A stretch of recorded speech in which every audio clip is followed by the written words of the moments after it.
नमस्कार, बहुत स्वागत है आप सभी का। बंसल न्यूज देख रहे हैं आप। मैं हूं आपके साथ जया शर्मा। इस कार्यक्रम के जरिए सिर्फ एक सवाल पूछना चाहते हैं, क्यों शर्म आती है? शर्म आती है ये सोचकर कि हमारे ही बीच ऐसे घिनौने लोग जिंदा हैं। शर्म आती है ऐसी कुंठित, बीमार और सड़ी हुई मानसिकता पर। शर्म आती है जब देवी स्वरूप लड़की की अस्मिता तार तार होती है, और तब शर्म से ज्यादा आता है गुस्सा। ऐसे हैवानों पर, ऐसे दरिंदों पर जिनकी सोच पर भी घिन आ जाए। ये वो हवस के पुजारी हैं जो दीवारों पर बनी कला, आकृति, महिला के चित्रों को भी गंदी नजरों से देखते हैं। जी हां, लड़कियों के साथ छेड़छाड़, महिलाओं के साथ छेड़छाड़। लेकिन आप सोचकर भी शायद आपको शर्म आ जाए कि महिला के जो चित्र बने हुए हैं, दीवारों पर जो पेंटिंग्स बनी हुई हैं, उनके साथ भी गंदी हरकतें, उन्हें भी गंदी नजरों से देख रहे हैं। जो औरत को सम्मान नहीं बल्कि अपनी हवस बुझाने का एक जरिया मात्र समझते हैं, केवल भोग वस्तु। ये सिर्फ मानसिक अपराधी नहीं है, ये समाज के वो चेहरे हैं जो कहीं ना कहीं हमारे बीच छुपे हुए हैं। चेहरों पर भी कलंक है, इनकी सोच ही नहीं, इनके वजूद पर भी सवाल है। आज इसी पर हम करेंगे बात। हमारे साथ कुछ खास मेहमान जुड़ेंगे और उन मेहमानों से हम सवाल पूछेंगे। लेकिन हमारी कोशिश रहेगी कि ये कार्यक्रम केवल एक कार्यक्रम तक सीमित ना रहे, आपके दिमाग में रहे, और फिर आप एक समाज में रहने के नाते कम से कम उसका हल निकाल सके। उससे पहले आपको पूरा वाक्या समझा देते हैं जल्दी से।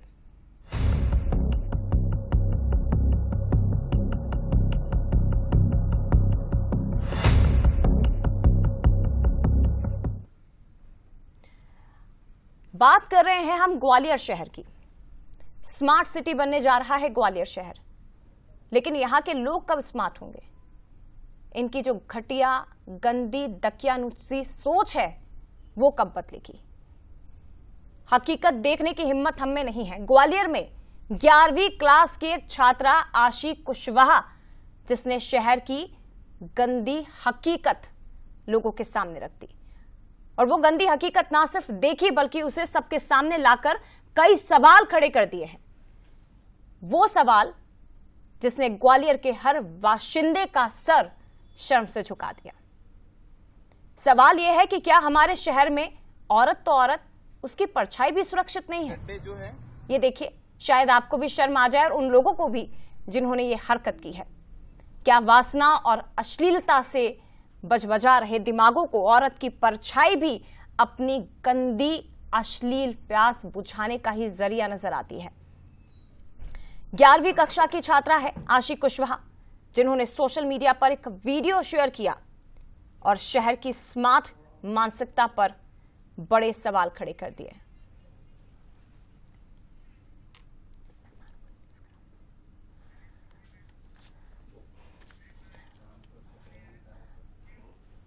तो ग्वालियर स्मार्ट सिटी बनने की ओर अग्रसर है, लेकिन यहां पर जो हुआ है वो स्मार्टनेस का पैमाना नहीं कहा जा सकता। ये शर्मसार करने वाली तस्वीर निकलकर सामने आई है, और आज इस पर बात करते हुए भी हमें शर्म आ रही है।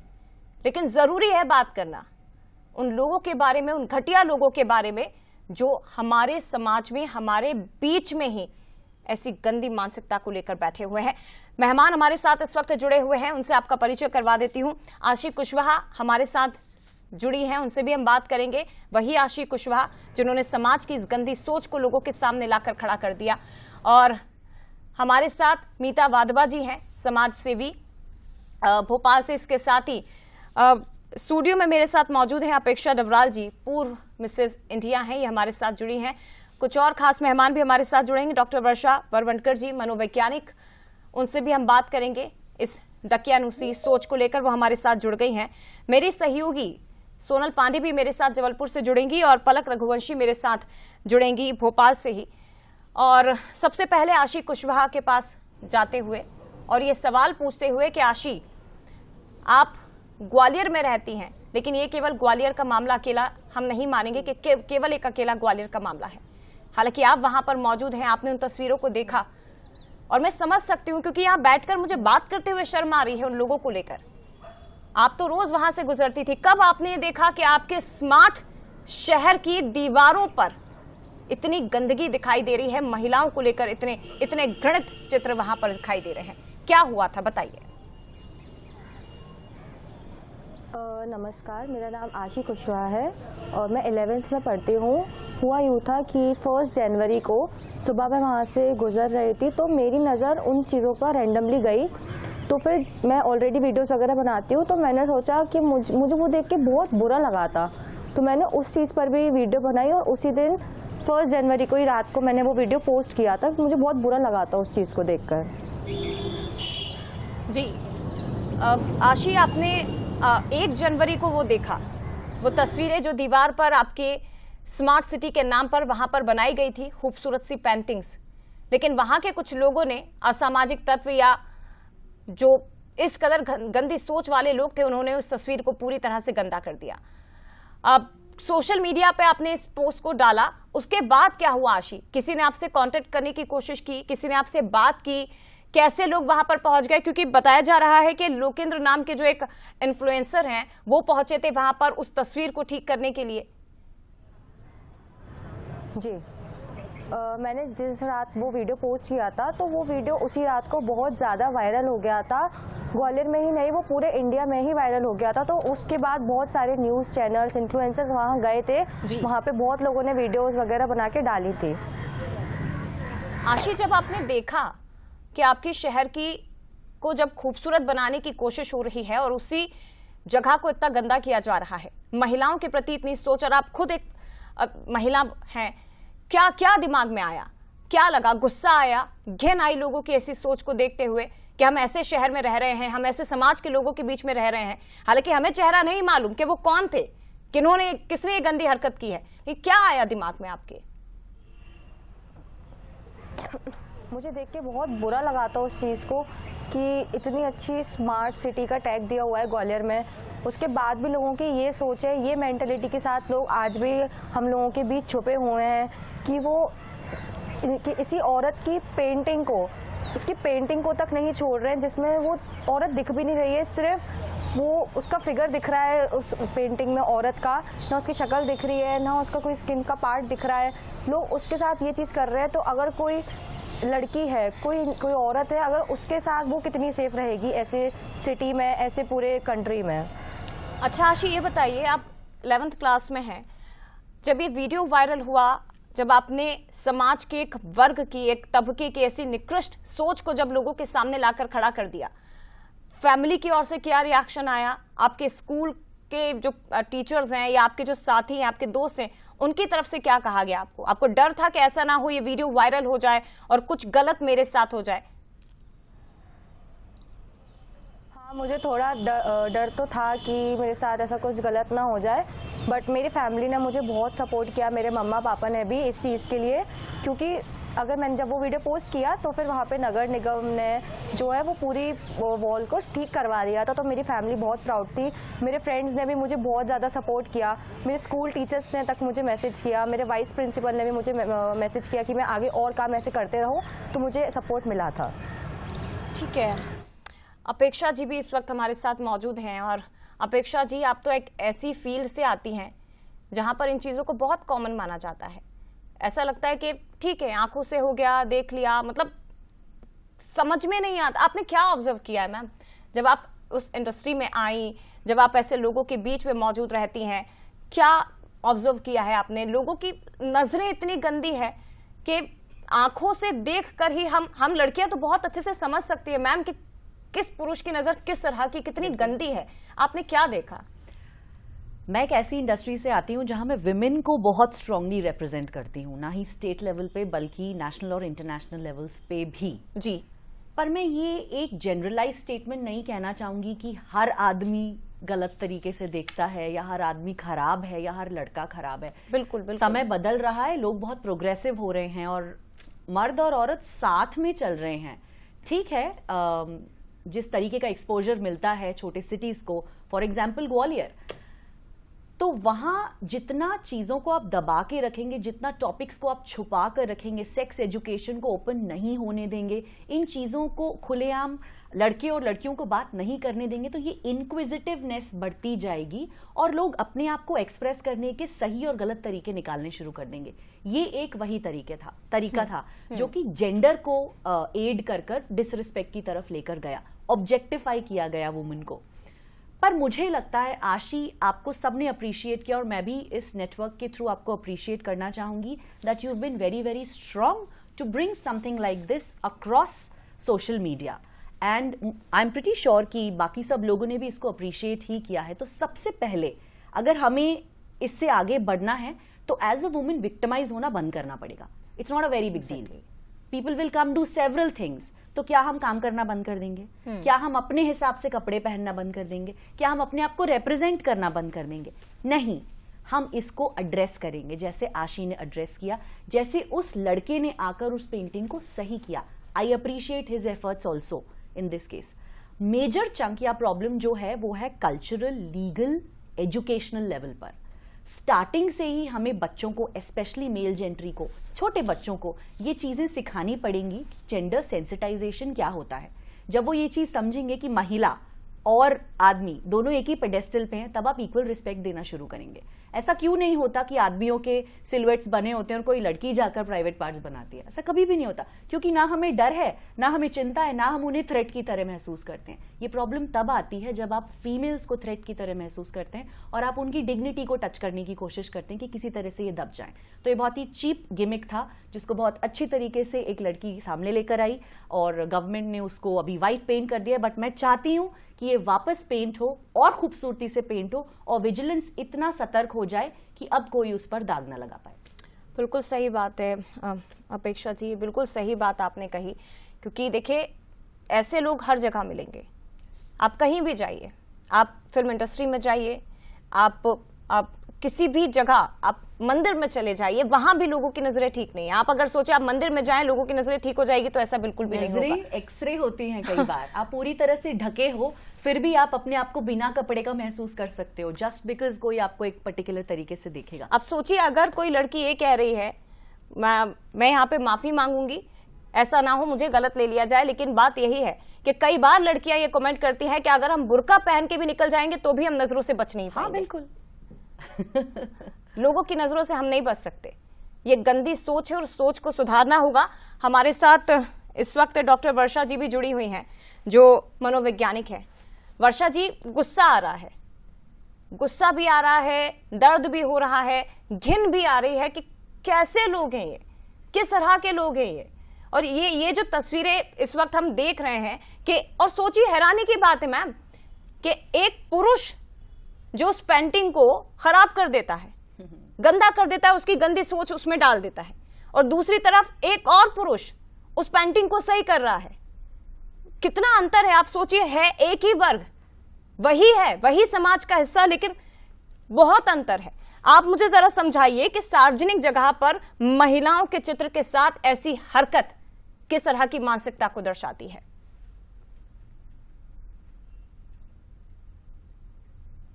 मैम आपकी आवाज नहीं आ रही है। वर्षा जी शायद आपने म्यूट किया, उसे अनम्यूट कर दिया। हाँ, सबसे पहले तो मैं आशी को बधाई देना चाहूंगी कि जिसने इस मुद्दे को उछाला, और फिर दूसरी तरह से बधाई देना चाहूंगी लोकेंद्र को कि जो वो भी अगर आज स्टूडियो में होते तो और अच्छा रहता।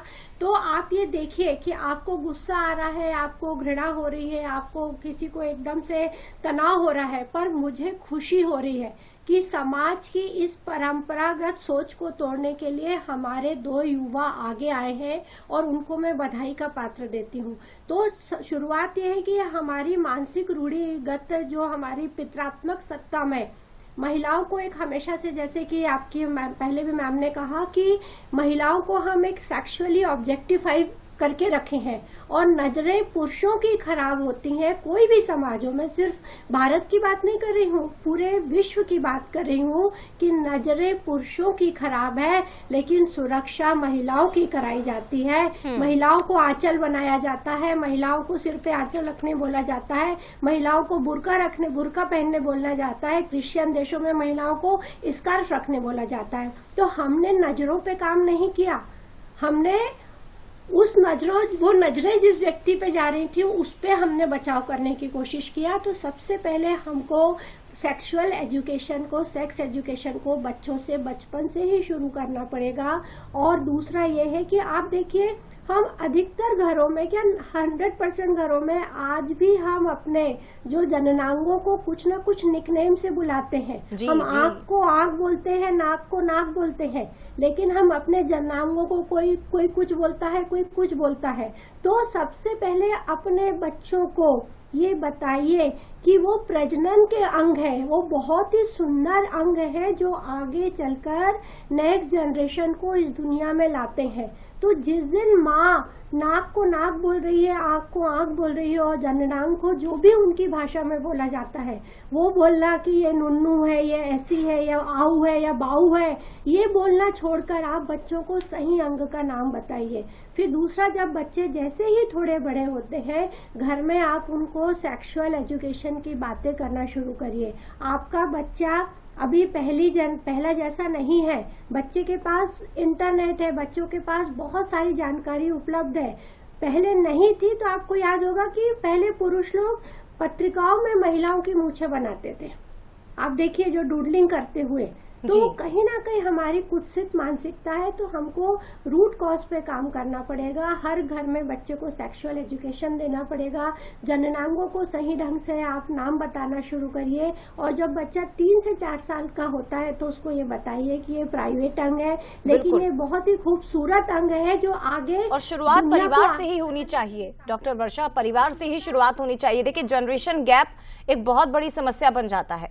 पेरेंट्स को लगता है कि हम बच्चों के सामने ऐसी बातें नहीं कर सकते, उनके सामने ऐसे मत बोलो, उनके दिमाग पर गलत असर पड़ेगा, बच्चों के सामने ये बात मत करो, बच्चा हमारे बारे में क्या सोचेगा।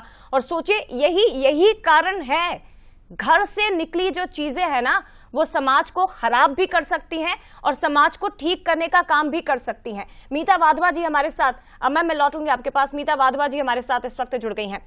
मीता जी, 11वीं कक्षा की एक छात्रा आशी कुशवाहा जो अभी हमारे साथ मौजूद हैं, ग्वालियर की दीवारों पर, सड़कों पर जो चित्र बने हैं वो वहां से गुजरने वाले हर एक इंसान ने देखे होंगे। आप खुद सोचिए, कितनी गाड़ियां वहां से रोज गुजरती, ना जाने कितने वाहन चालक, ना जाने कितने ड्राइवर, बच्चे भी, बड़े भी, महिलाएं भी, पुरुष भी। लेकिन आशी ने देखा। क्यों? वहां कोई और नहीं था देखने वाला? किसी और की नजरें क्यों नहीं पड़ी? और क्यों 11वीं कक्षा की एक छात्र, 11th में पढ़ने वाली आशी कुशवाहा, जो शायद अब समझदार हैं, लेकिन क्यों किसी और ने नहीं देखा? उनको शर्म नहीं आई? आशी को शर्म आ गई? मीता जी। बिल्कुल, ये आशी कुशवाहा की जो हिम्मत है, उसकी हिम्मत कहीं आसमान से नहीं टपकी है। ये उसके संस्कार हैं, उसके परिवार के संस्कार हैं, जो उसके एक्टिविटी में नजर आता है। उस बच्ची ने बहुत अच्छे से बोला कि मेरे माँ पिताजी ने भी मेरा साथ दिया। तो पिताजी भी तो एक मेल फैक्टर हैं। तो जैसा कि अभी डॉक्टर वर्षा ने कहा, मैं हर बार यही कहती हूँ, parenting is a big question. आज के डेट में पेरेंटिंग के लिए टाइम नहीं है। हम उनको सारी चीजें मुहैया करा दें, बच्चों की अपब्रिंगिंग में उनके साथ टाइम स्पेंड करना, उनको सही गलत के बारे में बताना, उनको उनके अंदर की बात को समझना, उनको सेक्स एजुकेशन देना। हम सोचते स्कूल भेज दिया है तो स्कूल वाले करेंगे। तो ये सारी चीजें जो हैं, ये घर से ही शुरुआत होती है। एक मिनट रोकूंगी आपको, क्योंकि आप अगर स्कूल की बात कर रही हैं, कई घरों में ये होता है मीता जी कि अगर स्कूल वाले बच्चों को सेक्स एजुकेशन समझाने लगे और वो बच्चा घर आकर अगर अपने पेरेंट्स से इस बारे में बात करता है तो उसे घर पर भी डांट पड़ती है कि बच्चे तुम क्या सीख रहे हो स्कूल में, यही सिखाया जा रहा है क्या? पेरेंट्स स्कूल पहुंच जाते हैं मीता जी।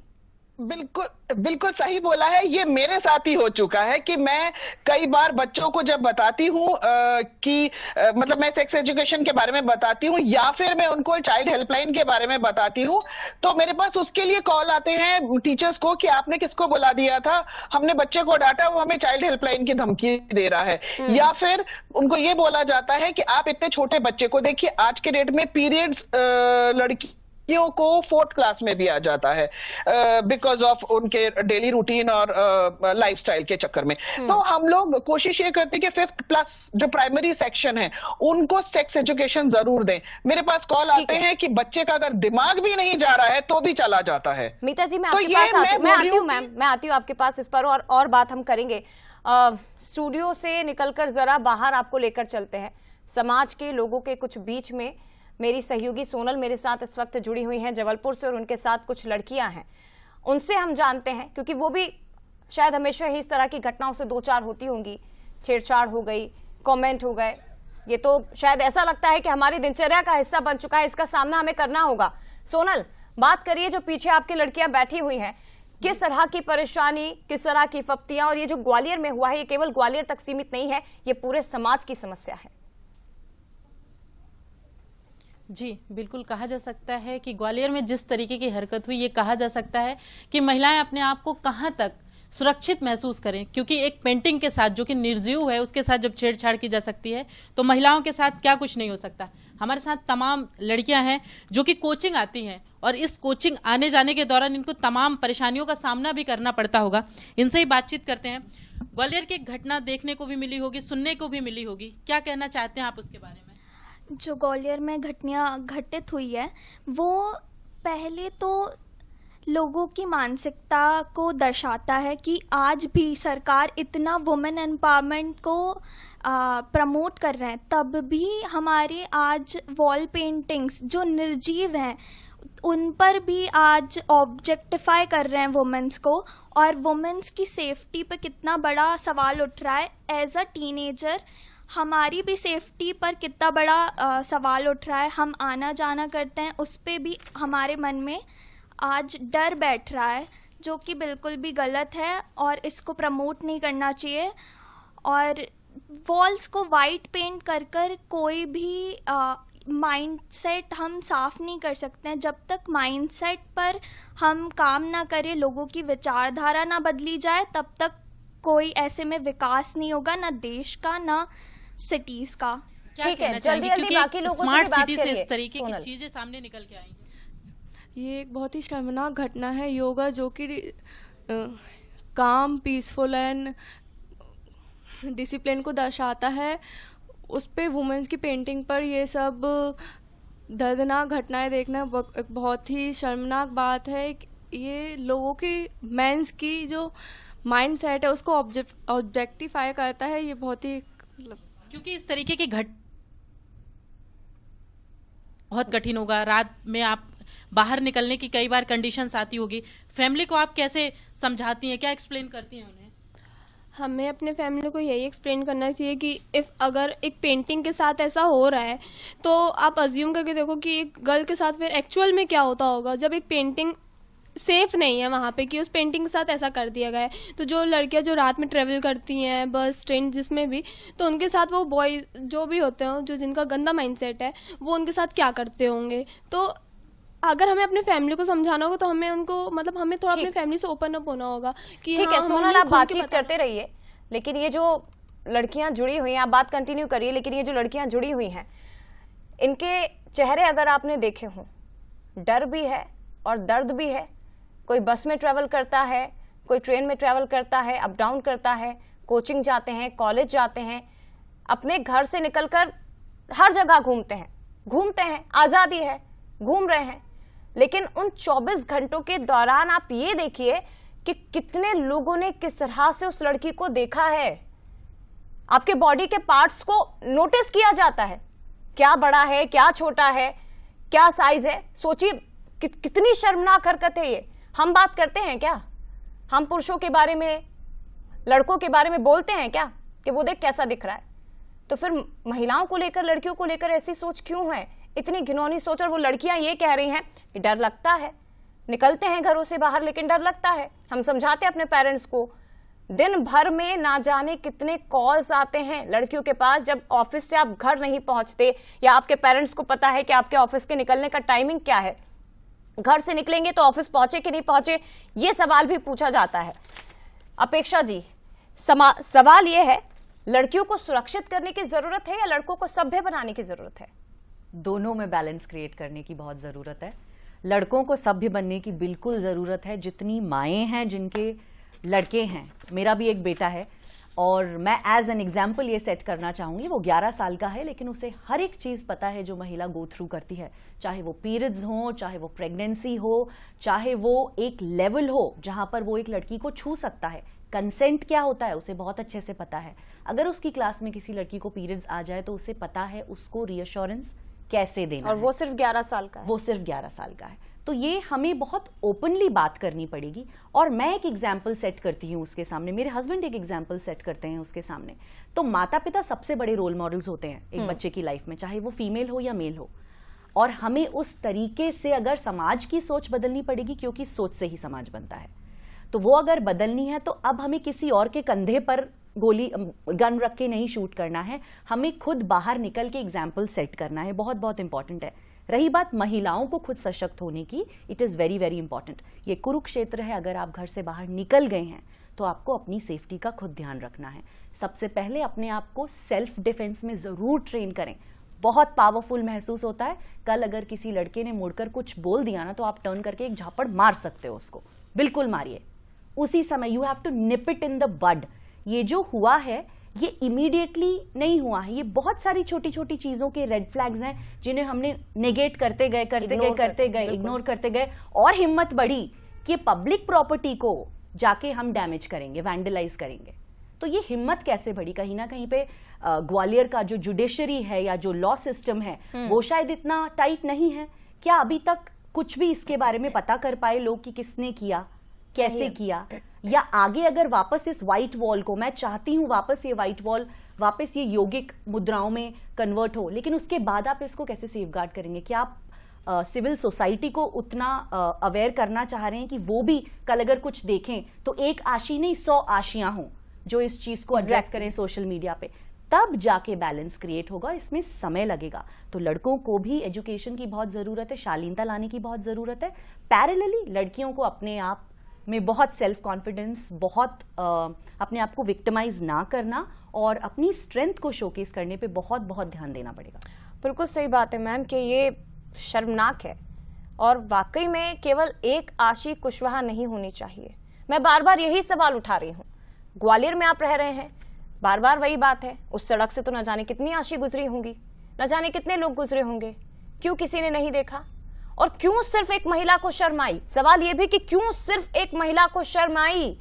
क्यों किसी पुरुष को शर्म नहीं आई कि क्या पेंटिंग बनाई हुई है या क्या हरकत की है किसी ने? आनी चाहिए। यही सोच बदलनी है कि शर्म आनी चाहिए। पुरुषों को भी शर्म आनी चाहिए कि वर्क प्लेस पर या किसी भी जगह पर अगर एक महिला को छेड़ा जा रहा है, महिला को आपका दोस्त गंदी नजर से देख रहा है, तो आपको यह होना चाहिए कि आप उसे टोके, आप उसे सबक सिखाएं। ये ना सोचे कि वो मेरा दोस्त है और आप हंसी ठिठोली में निकल जाए। मीता जी, सवाल ये कि इसे केवल एक हरकत के तौर पर नहीं लिया जा सकता। ये एक सामाजिक समस्या है, सिर्फ शरारत नहीं है। बिल्कुल। और जिस तरीके से आपने अभी कहा कि एक ही आशी कैसे हुई, वहां पर बाकी आशी भी निकले होंगे, तो यही मैं बोलना चाहूंगी कि हर परिवार को, हर माता पिता को इसकी रिस्पॉन्सिबिलिटी लेना बहुत जरूरी है। हम हमेशा ये क्यों भूल जाते हैं कि यही लड़का और लड़की जो आज हमारे घर पे है, यही समाज का पार्ट बनेगा। तो मेरे ख्याल से हमारी जो अपब्रिंगिंग है कि राजा बेटा, उससे निकल के बेटी तक सीमित रहें। जैसे बेटी तक सीमित रहते हैं, बेटी को बचपन से बोलते हैं आपको एडजस्ट करना है, आपको बाहर समझ के चलना है, आपको सही दिशा देखनी है। लड़के को हम कभी शायद रोड क्रॉस करना भी नहीं सिखाते हैं। तो कहीं ना कहीं मैं हमारे सोसाइटी को बहुत बड़ा एक दोषी मानूंगी इसके लिए, क्योंकि लड़कों की अपब्रिंगिंग ही ऐसी की जाती है। 4 लड़कियों के बीच में अगर एक लड़का हो जाता है तो उस लड़के को ये सोच के सर पे चढ़ा दिया जाता है कि हमारी अंत्येष्टि में यही लड़का काम आएगा, चारों लड़कियां किसी काम की नहीं है। तो वो पूरी सोसाइटी में इनकलकेट हो चुका है सब कुछ। तो शुरुआत घर से ही करनी होगी। ठीक है, शुरुआत घर से करनी होगी। डॉक्टर वर्षा जी, एक सवाल मेरा आपसे भी जल्दी से रहेगा। इस तरह की जो घटनाएं होती हैं, चाहे वो दीवारों पर हो, चाहे वो फिल्मों में हो, कहीं पर भी हो, ये महिलाओं के कॉन्फिडेंस को भी गिराने का काम करती हैं। मुझे जल्दी से ये बताइए मैम कि समाज में सम्मान और संवेदनशीलता को कैसे विकसित किया जाए? कैसे आएगा वो सब जिसकी उम्मीद हम कर रहे हैं? सबसे पहले है आशी के लिए, उठो द्रौपदी शस्त्र उठा लो, अब गोविंद न आएंगे। अब कोई गोविंद नहीं आएगा। आशी, तुम झांसी की रानी लक्ष्मीबाई हो जिनकी समाधि ग्वालियर में हो, तो हर लड़की को रानी लक्ष्मीबाई बनना पड़ेगा। और दूसरा, हर पेरेंट्स को साइको एजुकेशन की जरूरत है, जो मीता मैम ने बताया कि हमको पेरेंट्स को समझाना पड़ेगा कि आप सिर्फ लड़कियों को पढ़ाइए लिखाइए नहीं, लड़की पढ़ेगी तो बढ़ेगी, पर लड़के को संस्कार सिखाओगे तभी समाज बढ़ेगा। समाज ने लड़की को पढ़ना सिखा दिया है, पर उन लड़कों को अभी तक नहीं सिखाया है कि पढ़ी लिखी लड़कियों को कैसे संभाला जाए, हमारी मानसिकता कैसी बदली जाए। तो यहाँ पे जो ट्रायंगल बन रहा है, बच्चा, स्कूल और माता पिता, इस त्रिभुज को तीनों को मिलकर काम करना पड़ेगा और समाज सेवियों को आना पड़ेगा, क्योंकि वहाँ सिर्फ आशी नहीं थी, मेरे से या आशी से बड़ी उम्र की कितनी महिलाएं निकली। एग्जैक्टली मैम, तो सवाल महिलाओं ने आवाज क्यों नहीं उठाई? क्यों सिर्फ आशी कुशवाहा? क्यों सिर्फ आशी कुशवाहा? आशी, ठीक है मैम, आशी आपको वाकई में हम सल्यूट कर रहे हैं क्योंकि आपने आवाज उठाई, इसीलिए आज ये मुद्दा हमारे सामने आया है। देखिए, समस्याएं बहुत थी, ऐसा नहीं है कि समस्याएं नहीं है, कई बार हम ऐसे टॉपिक्स पर बात कर चुके हैं, लेकिन आपको हम यहां बैठकर सल्यूट कर रहे हैं सभी की ओर से कि आपने आवाज उठाई आशी, और हमेशा उठाते रहिएगा। आप अभी सिर्फ 11वीं क्लास में हैं, लेकिन आगे भी अगर आप ऐसे इनिशिएटिव लेते रहेंगे, ऐसी बातों पर, ऐसे मुद्दों पर अपनी आवाज बुलंद करेंगे, तो शायद समाज में सुधार आए। बिल्कुल, मैं बिल्कुल स्टैंड लूंगी, जो भी गलत होगा मेरे सामने, मैं हर चीज़ का स्टैंड लूंगी। बहुत शुक्रिया आपका आशी, हमारे साथ जुड़ने के लिए भी और इस मुद्दे को समाज के सामने लाकर समाज को आईना दिखाने के लिए भी। तमाम मेहमान हमारे साथ जुड़े थे, मीता वाधवा जी, अपेक्षा डबराल जी, बहुत धन्यवाद मैम, बहुत शुक्रिया, थैंक यू सो मच। और इसके साथ ही डॉक्टर वर्षा हमारे साथ जुड़ी थी। ये सिर्फ एक आधे घंटे का कार्यक्रम नहीं था, उम्मीद कर रहे हैं कि जो बातचीत यहाँ हुई है, जो सवाल यहाँ पर पूछे गए हैं, वो शायद आपके दिमाग में जाएं और आपके जहन को, आपकी रूह को भी हिलाकर रखने वाले होने चाहिए और आप सोचने को मजबूर हो जाएं कि ये गलत था। आवाज उठानी जरूरी है, केवल शहर को स्मार्ट मत बनाइए, अपनी सोच को भी स्मार्ट बनाइए। इसी के साथ फिलहाल मुझे दीजिए इजाजत, नमस्कार।